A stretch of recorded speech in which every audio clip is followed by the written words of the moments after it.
Hi, everybody. Roger Knecht, president of Universal Accounting Center, and I'm excited to have with me Brittany Brown with Ledger Gurus. And this is going to be somewhat interesting because Brittany is actually someone who's in business here nearby. And what's fascinating about this whole thing is the fact that Brittany and I run into each other across the country. We'll go to conferences, and rather than seeing each other here locally, all of a sudden what happens is I run into Brittany over at let's say QB Connect, or I don't know where as Accountex. We ran into each other at Accountex.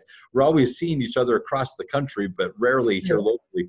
But we also did go through a program called 10,000 Small Businesses. It's basically a program that is designed for business owners, and I thought that was somewhat interesting. We had a good start, and then Brittany unfortunately had to back out of the program, so that was unfortunate, but you've recovered nicely, so that's good. But this is going to be a fun conversation because, Brittany, you're going to be sharing with everyone basically how to properly assess a new potential client as to whether or not they're a great fit for what you do. And you do a lot of online or e-commerce type businesses. Right. Right. So the follow-up to that story about me having to pull out of that was I actually joined a roller derby team and broke my ankle really bad the first day of that program that Roger and I were in together. So I had to defer my involvement for a couple of cohorts, but that was a great way to start out the year and definitely a good storyline for sure. Oh, it was actually quite good. It was nice to go in, see a familiar face, get ready to go. And then that night you went out and did the roller derby, broke your ankle. And then the next morning you were harassed to get in there into the class. Had to be there. And you showed up with your husband pushing you on a wheelchair. And then that was the last I saw you. So. Right. Oh my gosh. Good times. Good times. Good times. Yep. All right, so why don't you go ahead and start by sharing basically what this is as to how you assess a business as a potential client. Sure. So I appreciate Roger's invitation to come participate in this today. This is something that has been a major pain point for our firm for a long time, and something that doing this well or not doing this well has been something that has really driven our success or failure on new engagements. In fact, I would probably say if there's any one thing I could say has been the biggest driver towards us succeeding or not succeeding, it has been how effectively we assess new clients when we're in the sales process of this. And there's a lot of reasons for that, and I'll get into that a little bit more, but let me just give a little bit more background about myself. So as Roger mentioned, I'm the CEO of a company called Ledger Gurus.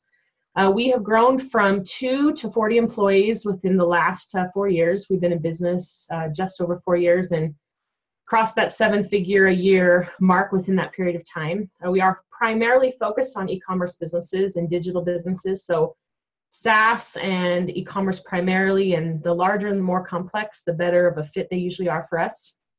And I'm going to talk a little bit about our journey to that specialization. When we go to conferences, one of the things they really talk about a lot is specialization and how that helps you as a firm become more profitable and more successful. And I have definitely found that to be true. And that's something I'll talk about some more along the way here as well. So I want to start with this quote. It's originally from Tom, and I'm not even going to attempt to pronounce his last name. But it was provided to me by a friend of mine named Amanda Aguilar. She's the founder of a educational webinar series called Elephant. And this quote was really great because I think when we are on the front end of engagements with clients, everybody goes into it with stars in their eyes and enthusiasm and everything. And then when we actually get into it, we find that a lot of times it wasn't what we thought it was going to be on either side. And we end up having significant strays from reality and expectations. And that usually ends up for unhappiness on both sides. So that's something that I can relate to. A lot of times when you're taking on a new client, there's that old adage of under promise, over deliver. Yeah. And I think when you're working with that new client, they have expectations. They've perhaps had experiences with accountants before, so they have that as a threshold, but they're wanting so much more, I think, from what it is you're delivering. So yeah, there is that opportunity here to mismatch. So this is good. Right. So, and one of the biggest ways to avoid that mismatch, Roger, is to actually do a really good job of understanding what you're getting into and also doing a really good job of communicating with the client what they're getting into. And that's something that definitely has to happen during the sales process. And it needs to continue to be reiterated afterwards during the onboarding process. But you really set the framework for that success on the front end of that. Yeah, you're So, setting boundaries, expectations. That's right. yeah, right. So I want to cover really quick some of the learning objectives of what we're trying to accomplish with this particular segment. We're trying to understand the importance of taking on the right types of clients, develop a structure for assessing clients during this initial discovery process, identify tools and processes you can learn along the way, and develop a format for formulaic pricing. So that's what we're really going to cover during this part. So I call this the good, the bad, and the ugly for a reason, because it can be anything along that continuum. So when we are assessing new clients, it's important to understand that the assessment into the onboarding process is actually a continuum, and these are kind of the pieces along the way with that, and how they come together. So the assessment and the onboarding process, I say, are really part of the sales process, and then onboarding into execution is really part of fulfillment. And I talk about this right at the beginning of even the assessment, because there are things you need to be doing along the way with the assessment to make the onboarding smoother. And if you fail to gather the right type of information during the sales process, it will make the onboarding significantly harder. So keep in mind that this is a continuum, and that a successful experience for you and the client will consider the needs of this all along the way. So the first phase of this, the assessment, is really about determining whether or not a client's a good fit. The second phase is really handoff from sales to fulfillment, and this third phase is really about moving the client from the sales process into the execution part of your cycle. Mm-hmm. So I always start with this: the first litmus test you should always do with a new prospective opportunity is to determine whether or not you really want this client. And I say that because I think probably we've all had that experience where we've brought on a client that we thought was going to be roses and candlesticks, and in fact it was like death and destruction and trauma for everybody involved. And I think a lot of times there are signs of that early on during the sales process. And so we always determine, first of all, whether or not this particular client is a good fit for us, because the worst thing that can happen, worse than not landing a client that we think we wanted, is landing a client that we ended up not wanting. So I've been in business long enough to experience this over and over and over again, of having a client that we land, we're all excited about, and then they begin to burn our business down, basically little by little, week by week, month by month. We find ourselves experiencing such massive problems that we all end up wishing we could just run away and hide. So the questions you need to be asking yourselves really within the very first conversations is, you need to be able to kind of do a pre-qualification and rule them in or rule them out. So some of the questions I ask at this point is, what will it be like working for them? Do they move me further towards my goals? Do we have the ability to actually meet their needs? Do they stretch me in the direction I want to go? Will the relationship be profitable and productive? Do we have the right staff to manage this? Now, I am also a big believer in the whole kind of not really fake it till you make it, but stretch yourself with the things that you take on. But the difference is, sometimes we stretch ourselves in a direction that is a huge derailment of what our vision is, and sometimes we stretch ourselves in directions that more quickly move us along the direction we're trying to go. We just have to learn more quickly and up our pace and get better at things faster. There's a big difference between those two things. And so when we were first starting out in business, it was kind of funny, because we really didn't even know what we really did for our clients. Like, I just knew that I was a big believer in the outsource accounting model and the cloud services and the way it allowed for a remote staff, but I really didn't know what we did at that point. I had only ever been involved in accounting from like a high level advisory, CFO, or kind of audit perspective, but I didn't actually know what the day-to-day functions of an accounting department looked like. I just knew what the end result of it was. Yep. And so early on, I think most companies experience that when they first start, and they kind of have to jump in with both feet and figure it out along the way. And so initially, I'm a huge fan of taking on any work that comes in your door. But this is something you need to be prepared to refine quickly, or else you will find yourself like master of nothing and really, really struggling as a firm. So I've had people ask me, like, what are the steps we took towards refining our service set? How did we kind of come upon a niche that worked for us, and what did that look like? So these are a lot of the steps we took. First of all, we defined what we didn't do early on. So I knew that I didn't want to do taxes and I didn't want to do audits. So that first line in the sand made things a lot easier right out the gate, because I could rule out those kinds of conversations. So I would say probably early on when we started an accounting firm, probably 80% of the calls we got were people looking for tax help. And I immediately knew that that wasn't something I wanted to do. So rather than try to stretch myself really thin and build a tax practice while I was building an outsourced accounting practice, we just started out the gate with saying no taxes and no audits. The next line in the sand we created was, we also, because we were a QuickBooks shop and we were really good at QuickBooks, we would get the regular DIYer who wanted just consulting. They wanted us to show them how to do it. And initially that is something that we did. But as we got better at understanding what worked for us and what didn't, we stopped doing QuickBooks consulting. Now, some people build entire practices around QuickBooks consulting, and if that's the direction you want to go, then great. Then that's what you focus on. But for us, this is just an example of a line we put in the sand that we said no QuickBooks consulting. Another one that we reached a determination on probably within the first couple of years is we got to a point where we said we would not support engagements that needed on-site support. It didn't match our model. For other companies I know, they in a lot of ways act as a temp agency, and they are actually staffing people on site on a regular basis. It didn't fit our model. And so we got to a point where we said, we don't take on engagements that require on-site support. The next thing that we did as we moved along is we ended up saying, what is the tool set that we will and won't work with? So part of assessing a client was determining whether or not the tool set that they were on worked for us. For example, we don't support Xero. We do support QuickBooks. We do support NetSuite. We don't support Intact. We don't support FreshBooks. We do support Bill.com. We do support Gusto. We do support ADP. We don't support, like it was a yes and a no. And we kind of, as we started to refine what we were doing, we were able to rule out fits or not fits based on what accounting software they were on. And that really helped a lot, because we initially in our early days were supporting some crazy like outlier type of software, and there was no scalability around that at all. Like we would spend a ton of time learning a software like Foundations, and then we would never see it again. And it was just not a great use of our time. So that's another thing we did.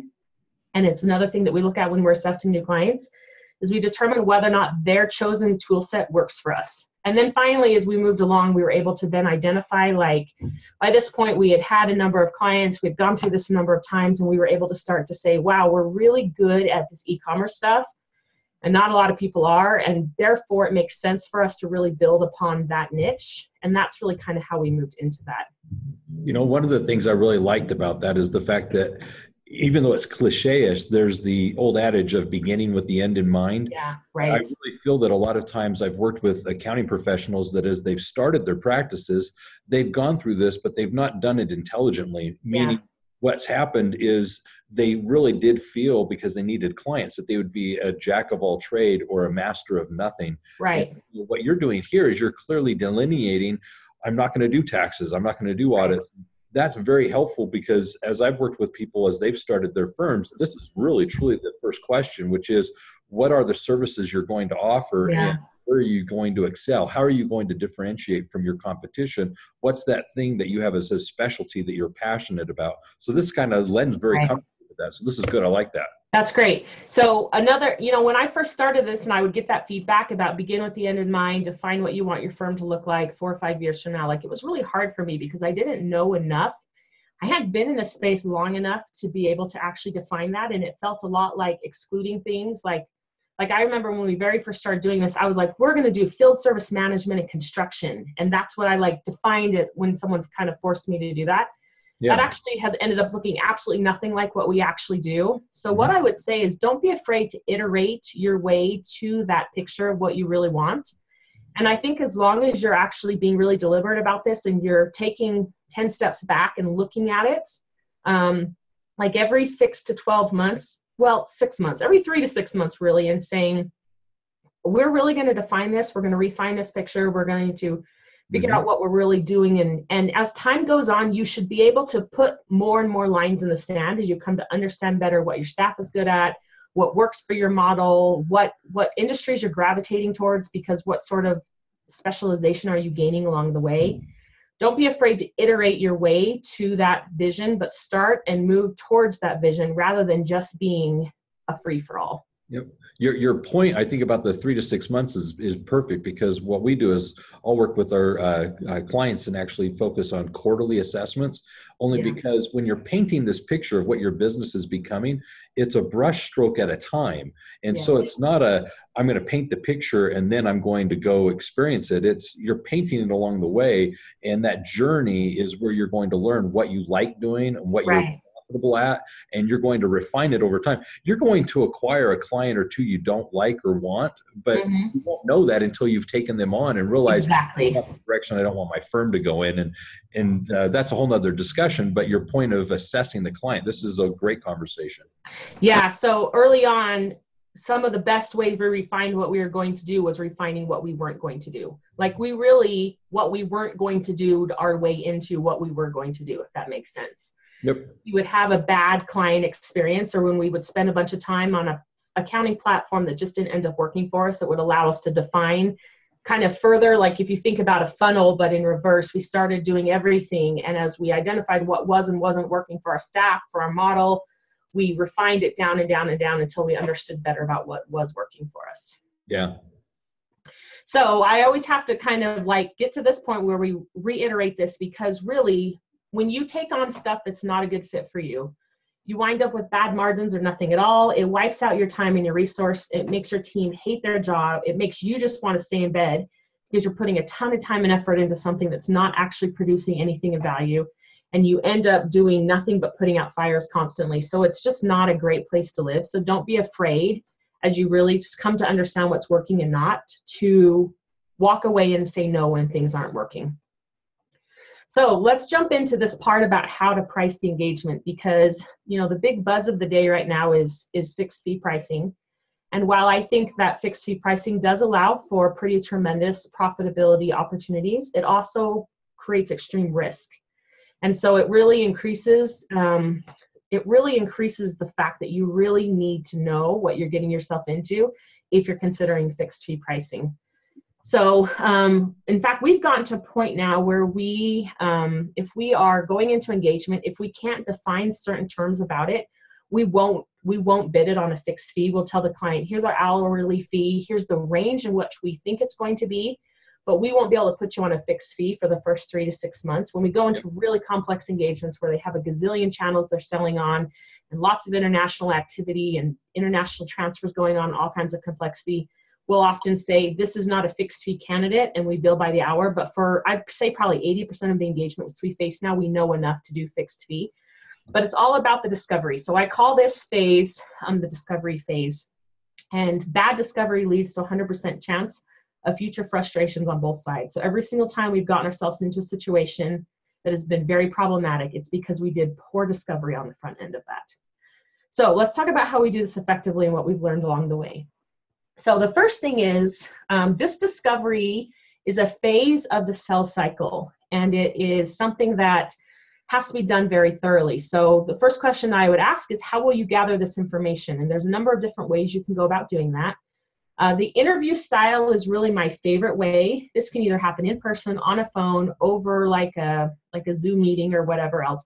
How it happens isn't as important as the format that it happens in. So the biggest tip I would give for this phase is that it really needs to be somebody with experience who's doing this interview, or it needs to become highly systematic and automated and formulaic, which won't happen until you actually have a niche that you're really focusing on. And I'll talk a little bit more about that as that goes on.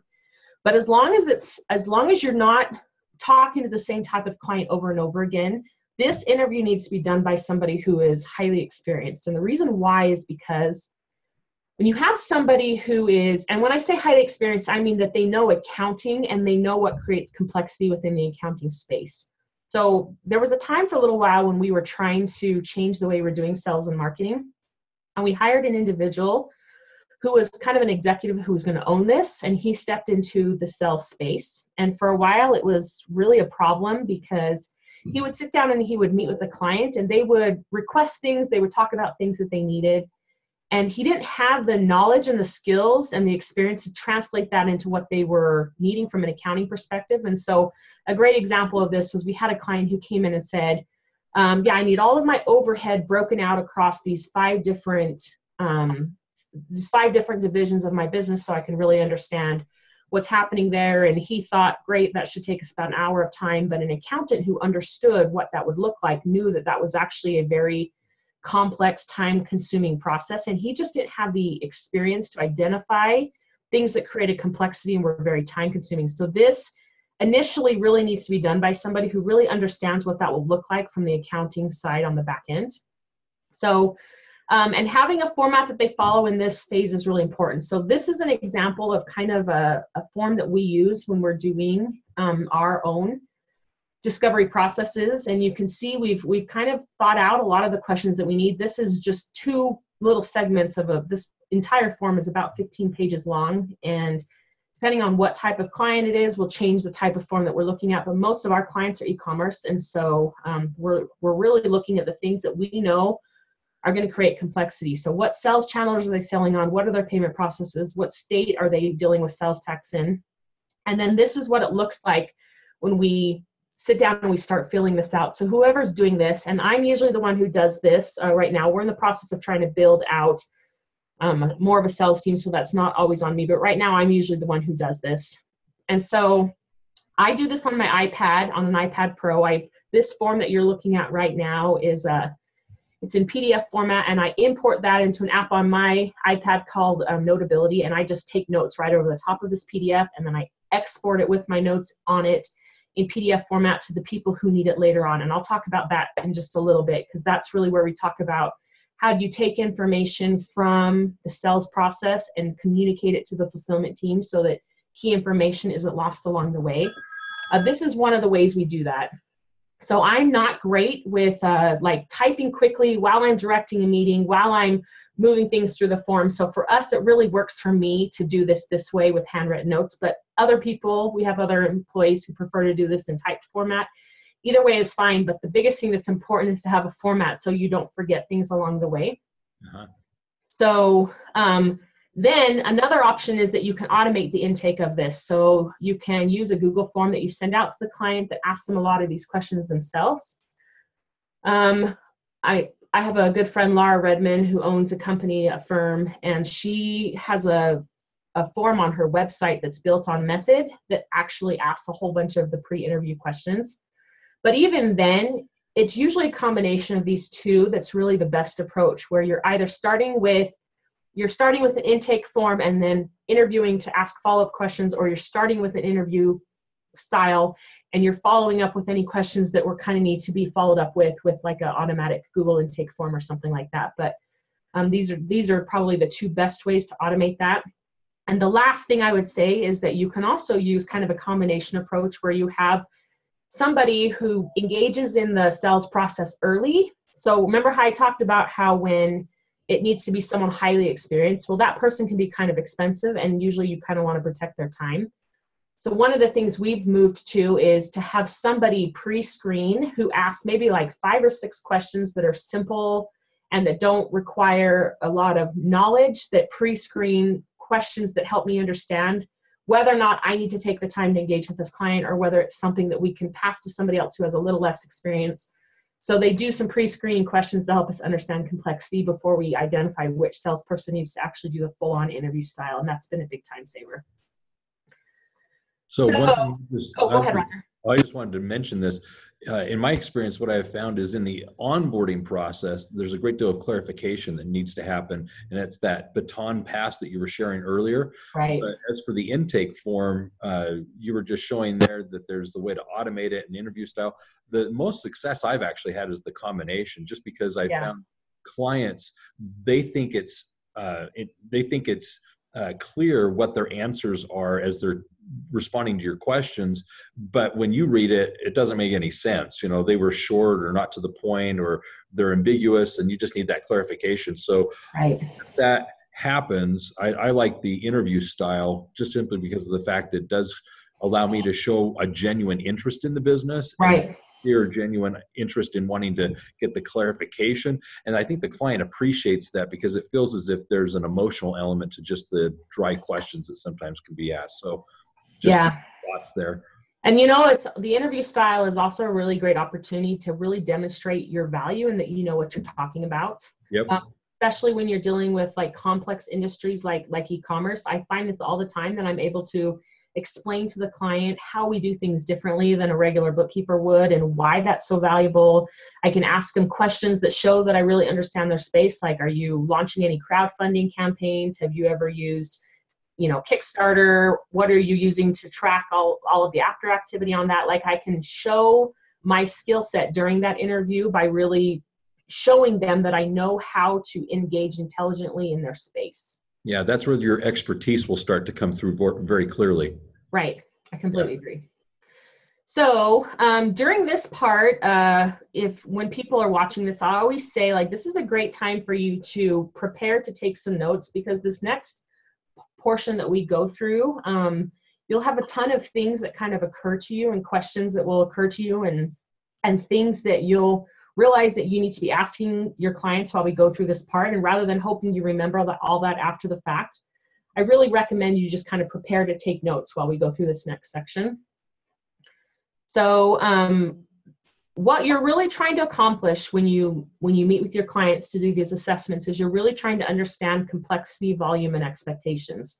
So that when you come out of this, whether it's an interview and Google form, a combination, one or the other, whatever it is, that you come out of it with a really good understanding of what you're getting yourself into, both from a work perspective, but also from a what they're expecting perspective. So these are the three things you're really trying to tackle: is complexity, volume, and expectations. So as you go through creating your own like interview format, a lot of this will be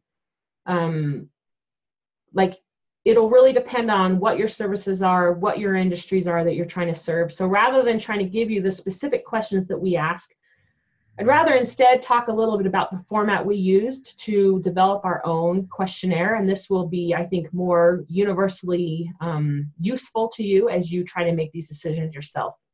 So these are the things I consider when putting together a questionnaire. So the first thing I ask myself is money in and money out.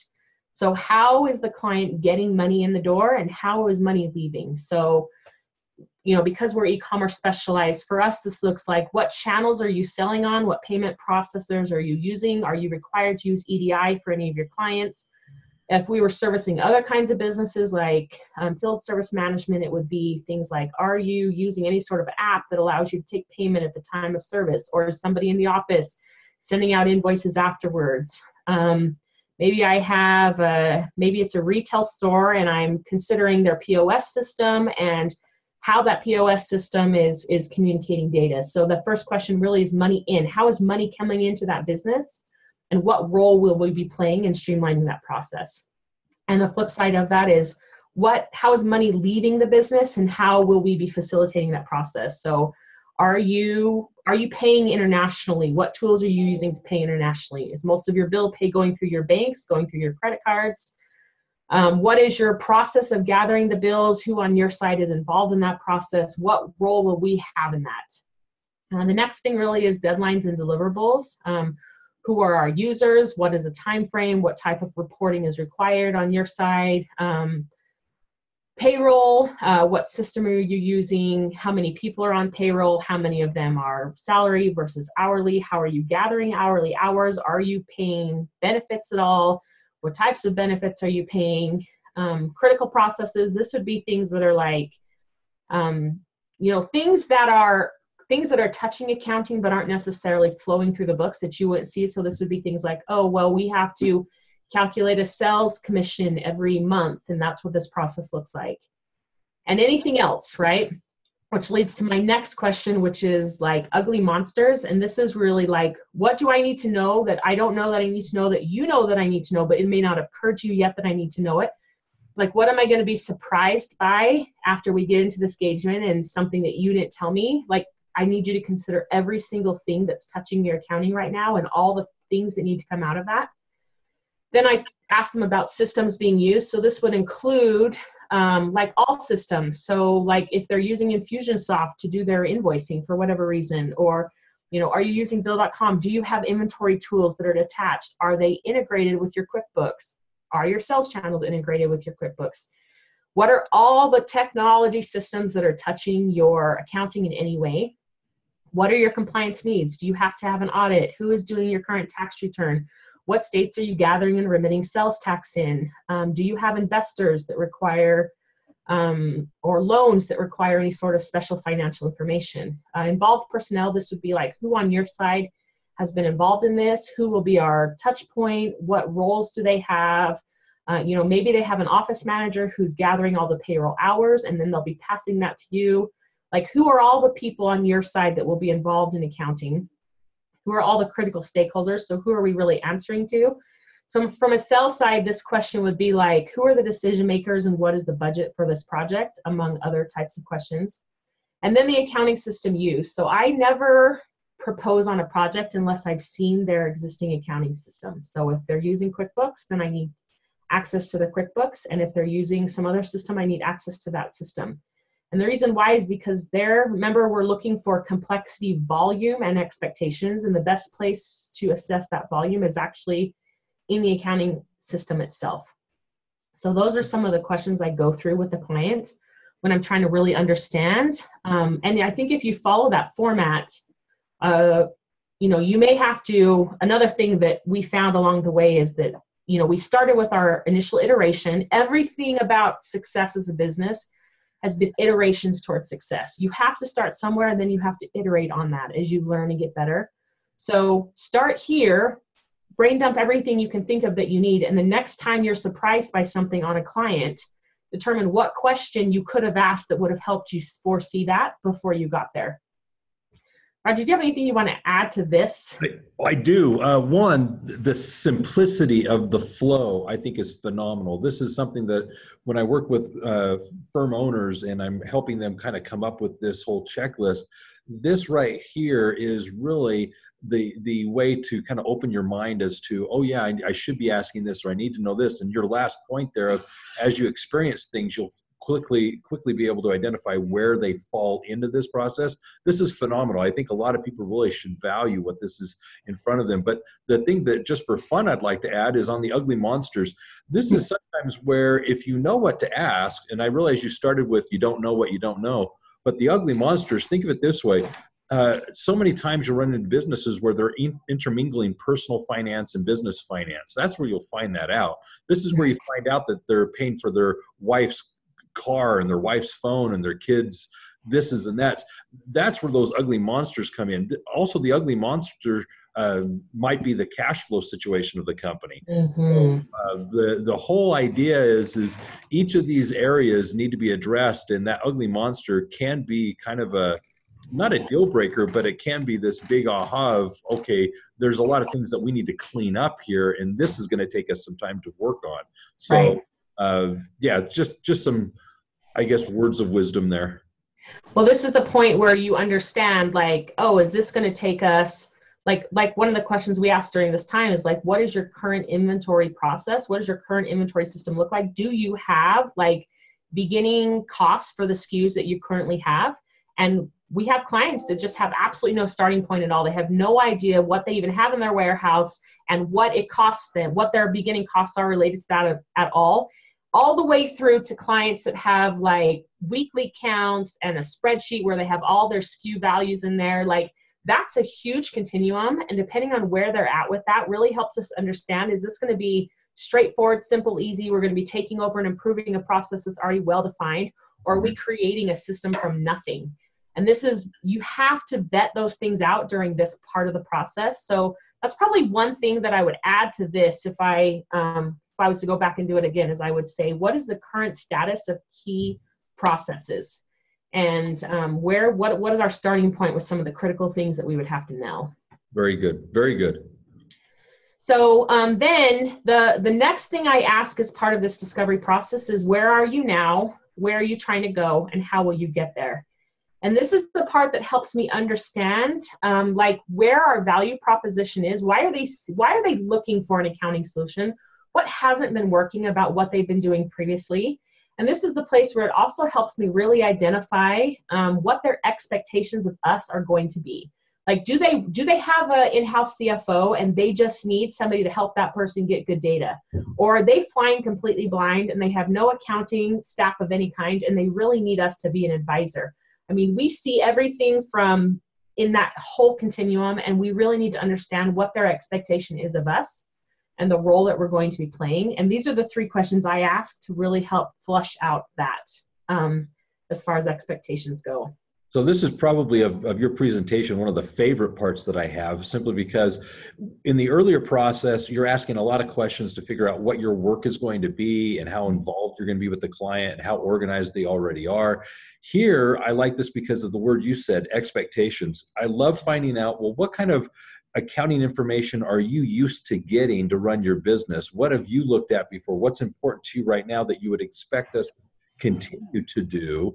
And then what's missing that's causing you to be talking to me today? Because obviously something needs to be better. What's causing you to want a change? And they're going to say, well, I feel that I'm not getting this, or I need to get this. And that's where all of a sudden everything kind of comes together, because now you're able to hear from the client. This is what they're used to and want, and this is what's missing and they need. Well, those are the things you ultimately have to be delivering on. Right. And can or you can't do it. And that's going to determine whether or not this is a great relationship or not.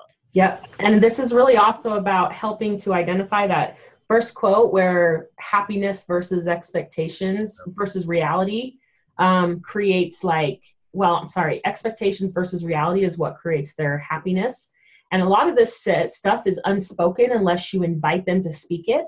Mm-hmm. And so it's important that you really understand, like, where's the target that you're driving at?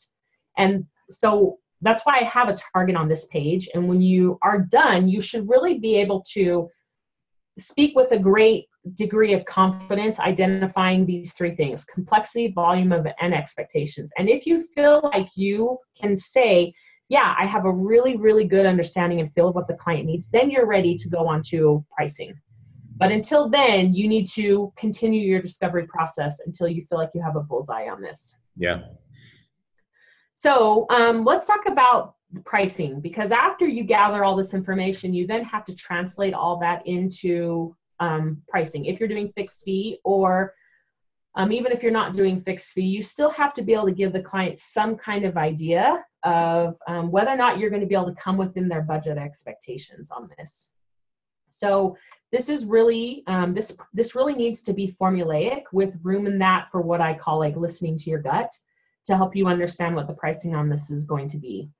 So early on in our process, this was really about like gut check for me more than anything else. I would kind of like identify what I thought the client had a tolerance for budget-wise, how much time I thought it would take us. From there, we went on to like, well, from what we've seen in the past, what does this client look the most like? Who do they look the most like? What is the pricing for that particular client? Has that been adequate, inadequate? It wasn't until we became truly formulaic about this that this became a better experience. And this is just an example of the sheet that we use. This is a spreadsheet. All accountants love spreadsheets. So go in and dive in, get your giddy on, and spend some time digging into this. But basically what we did is we identified all the tasks that we were doing, and then we started coming up with these parameters and these factors that would help us just start with a formula. So for example, bank transactions, credit card transactions, what did we anticipate would be our average monthly time spent on this, minutes per item? Now, this is something that we refined over time. A lot of this we change this depending on the client. So if, for example, they have mostly credit card transactions and we're just being able to call it meals, travel, office supplies, that's one thing. But if their credit card, if their bank, if most of their transactions are like invoices that have to be matched against payments and bill payments that have to be matched against expenses, like if it's that kind of thing, then this minute per item actually goes up. So I say that this starts formulaic and then it goes into a gut check. So if you look down here where we have this inventory accounting support down here, this is a complexity score for me. So I'm saying based on what I know about them, how many SKUs they have, whether or not they're using the inventory tool, what am I giving them from a complexity score? And then you can see this is actually broken out depending on the skill level. So I'm saying I think that this will be 15% bookkeeper's time. Oops, didn't mean to do that. 15% bookkeeper's time, and everything else will be a manager's time.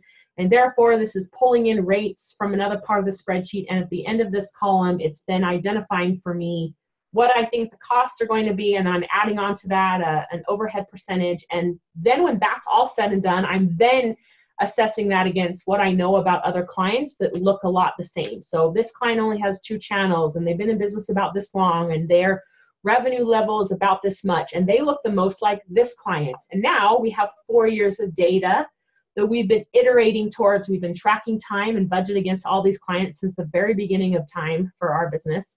And so we're able to go back in and look at this data now and data mine and refine this process and say, we can see that this client looks the most like this client, and this is what we bid that engagement on, and we've been over budget on that since the day we started it. So we should have bid that one higher, or this one was right on the money, we bid it perfectly, and we've been right in budget since the first 3 months of working with them, and we're ready to go. So this is where we then come into the gut check. So it starts formulaic, and then it ends with the gut check. And the gut check is also things like, you know, how technology friendly is this client? What type of personnel do they have for us to be able to pass work to? Or, you know, are we doing this 100% on our own?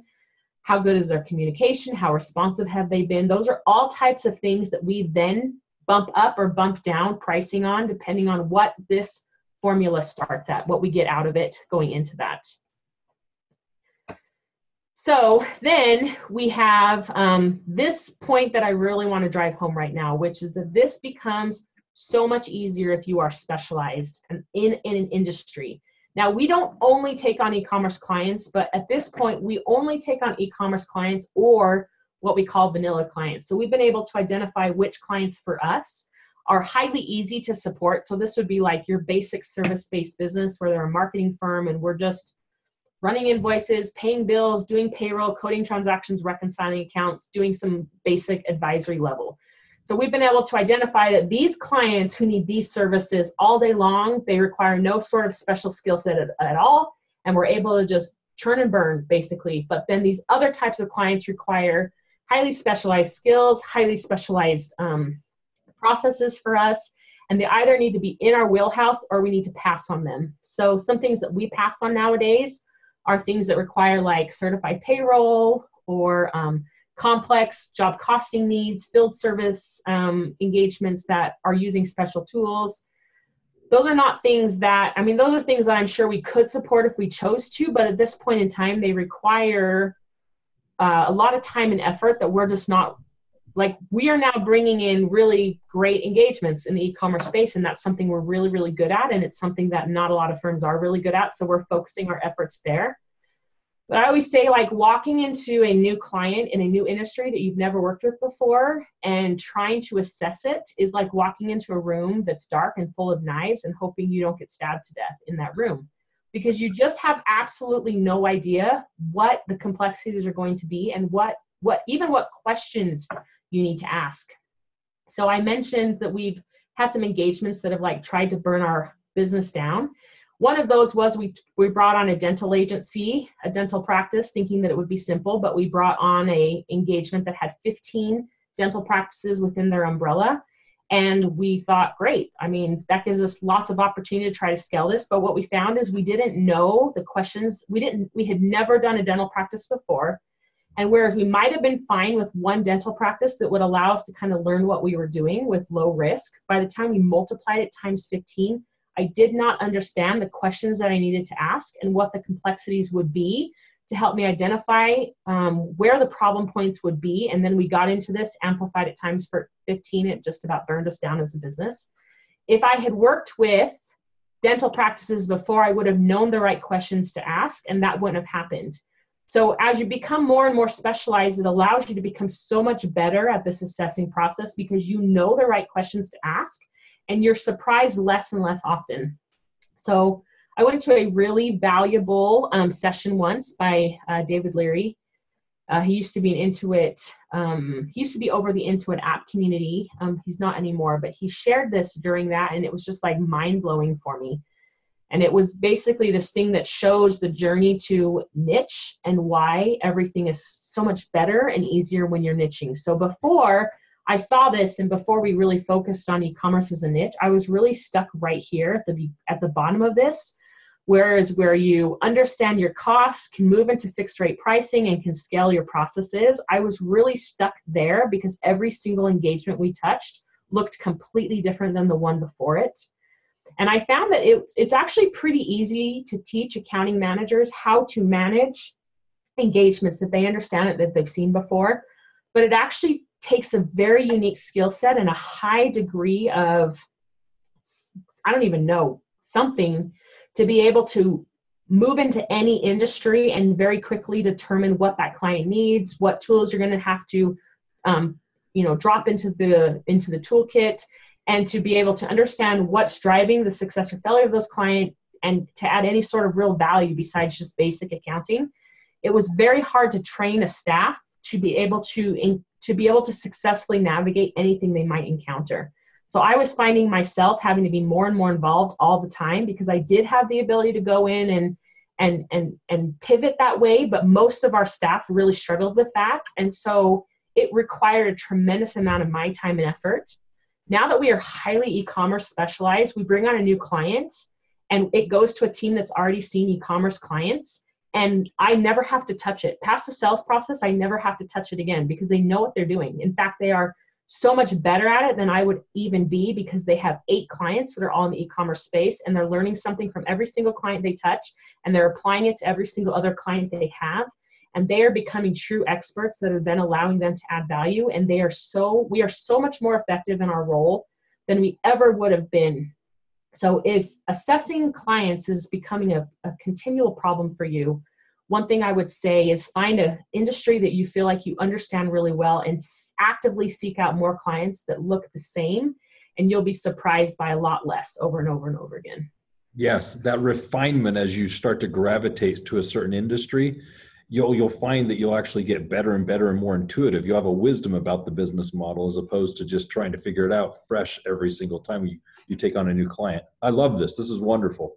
Okay, awesome. I'm glad, because that's basically the end of my presentation. So here's my cute face again. And basically, like, the biggest thing I would say on this is, like, it's so important to be brave enough to iterate your way towards success. You don't have to have all the answers when you start. In fact, you won't have all the answers when you start. But if you're not afraid to iterate your way towards success, and this is probably the biggest place I would start, you'll end up being able to create something of real value. Well, one, thank you. I think this whole question of how to assess an ideal client or a client coming on, this is perfect, because the last thing you want to do is, like you experienced, bringing on a client that then consumes your business model to the point that it almost puts your business in jeopardy. But the second thing I'd like to just kind of maybe emphasize is, if you know what your ideal client is, you've got a certain industry you're niching after, maybe it's a certain type of business, it makes your business a lot more enjoyable when you're able to work on it enough to know this is what I'm trying to build, and you work towards that. At the beginning, I can comfortably admit, at the beginning, anyone and everyone is great to bring on as a client, but over time, as you were just talking about that quarterly assessment to figure out, okay, what tweaks and revisions are we going to make as to what services we do or don't offer and such, is phenomenal. So everyone, as part of this webinar and for having listened to this, we're going to be offering 2 things that I think you'll greatly appreciate. She obviously was mentioning pricing. We're going to put a link down below as to a 25-minute class that we have on pricing your services and making sure you're billing appropriately for the services you're providing. And that's an excellent class for everyone to go through, just simply because it's a 25-minute explanation as to how accounting firms charge for different services. The second thing is, she was talking about the onboarding process and how you move them from identifying as a client all the way over to then doing the actual work and doing the fulfillment. And in universal accounting, we talk about that as mapping the business, moving from marketing over to production. And so there's going to be a link for a book for you to also get a copy of In the Black. So with that in mind, just look in the description below and you'll see the link to actually go to that class, and it'll be something that you'll be able to attend for free and get that information that you're needing to make sure you're being very thorough in your pricing so that you can get paid what you're worth. So Brittany, thank you so much for sharing all of this. You put a lot of time and energy into preparing this. Obviously, it's paid off well with your own company, and congratulations on the successes you've experienced as well. Sure. Happy to help, Roger. Thanks for letting me participate. You bet. Take care, everybody. If it's about accounting, it's universal. Have a wonderful day.